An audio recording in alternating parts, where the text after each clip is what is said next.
seja bem-vindo à primeira aula Planeje a sua comunicação do zero. Hoje nós vamos conhecer todas as etapas do planejamento integrado de comunicação, desde o diagnóstico até o acompanhamento de resultados para o seu negócio. Eu sou Isabela Pimentel, comunicadora e também especialista em planejamento de comunicação integrada e fundadora da Comunicação Integrada Cursos e Soluções, e estarei com vocês aqui ao longo desses 3 dias. Então, pessoal, para a gente começar essa semana, vamos falar sobre a primeira fase do planejamento de comunicação integrada, que é o diagnóstico. O diagnóstico é aquele primeiro exercício onde você olha para a sua empresa, para o mercado e para saber qual é a situação da sua empresa no mercado. Quais os produtos vendem mais, quais os produtos vendem menos, como que a sua empresa se comunica. Depois você vai olhar também para os concorrentes. Quem são os concorrentes diretos, quem são os concorrentes indiretos, como eles se comunicam hoje, até mesmo como você, enquanto empresa, está se comunicando hoje e que canais está utilizando.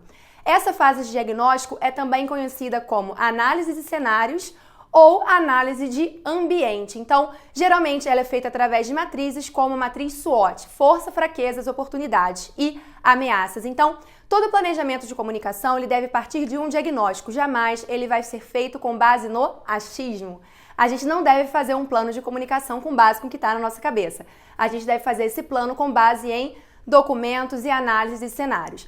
Passando esse momento, a gente vai para a definição de públicos. Com quem a minha empresa fala hoje, com quem ela precisa começar a falar. Os públicos de interesse antigamente eram chamados de público-alvo, mas essa ideia é da ideia de um público muito passivo. Então hoje a gente fala de partes interessadas ou partes, relacionadas ao plano de comunicação do meu projeto. Então, quem são os meus stakeholders ou partes interessadas? Os que eu falo hoje, os que eu preciso falar para me comunicar melhor. Então, fiz análise de cenários ou diagnóstico, pensei nos meus públicos e fiz um mapeamento deles para saber como me relacionar melhor com cada um deles através da minha estratégia de comunicação. Feito o diagnóstico e o mapeamento de públicos, nós vamos passar para a definição da estratégia. A estratégia é aquela pergunta: como eu vou chegar lá? A estratégia é o conjunto de atividades em nível maior, em nível macro, que eu vou empreender para que meu plano de comunicação dê certo. Só que eu preciso trazer essa estratégia para o dia a dia da minha empresa. Então, eu subdivido a minha estratégia em pequenas táticas. Então, a tática é o conjunto de medidas relacionadas ao meu plano de ação. Então, eu fiz a definição do meu objetivo de comunicação, fiz o meu diagnóstico e conheci os meus públicos, criando também a estratégia para me relacionar com cada um deles. Depois eu parto para a parte tática, Da parte tática eu vou para o conjunto de ações, que também é chamado o plano de ação. Ou seja, em janeiro eu vou trabalhar esse tema para esse público, em fevereiro, março eu vou trabalhar essa campanha para esse público. Então, eu já tenho ali o meu plano de ação e todo plano de ação deve estar associado a um cronograma, Só que plano de ação e cronograma sozinhos, eles não funcionam. Eu preciso também estabelecer os responsáveis e ter uma previsão de orçamento. Afinal, se eu não tenho um orçamento claro, o meu plano de ação e as minhas campanhas não irão rodar. Então, fiz o diagnóstico, defini os meus públicos, fiz esse mapeamento de públicos, defini a estratégia, a tática, o plano de ação, defini também um cronograma e agora eu vou ver o meu orçamento, Esse orçamento vai ser a base de tudo aquilo que eu posso realizar. E não adianta ser um orçamento surreal, tem que ser um orçamento que caiba tanto no bolso do meu pequeno negócio quanto no bolso da minha empresa.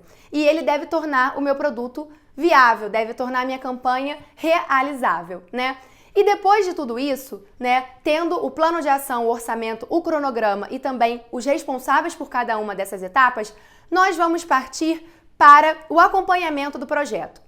O acompanhamento de um projeto de comunicação, ele é feito através da mensuração de resultados. E a mensuração de resultados ela é feita de 2 formas. Através da definição das métricas, que são os dados brutos que eu vou acompanhar, número de curtidas, número de visualizações, número de likes.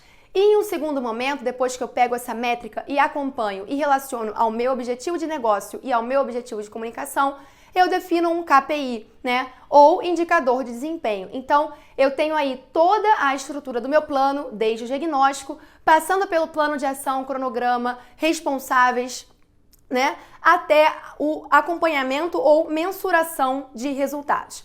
E aí eu vou deixar para vocês aqui no link abaixo um modelo de plano de comunicação para você empreendedor que quer começar 2020 tendo um conteúdo mais assertivo, mais relacionado à sua persona ou ao seu público e tendo mais sucesso também na sua estratégia de negócio. Então, terminando essa aula, faça download gratuito aqui do nosso template do plano de comunicação no link abaixo e eu espero vocês na próxima aula. Até lá!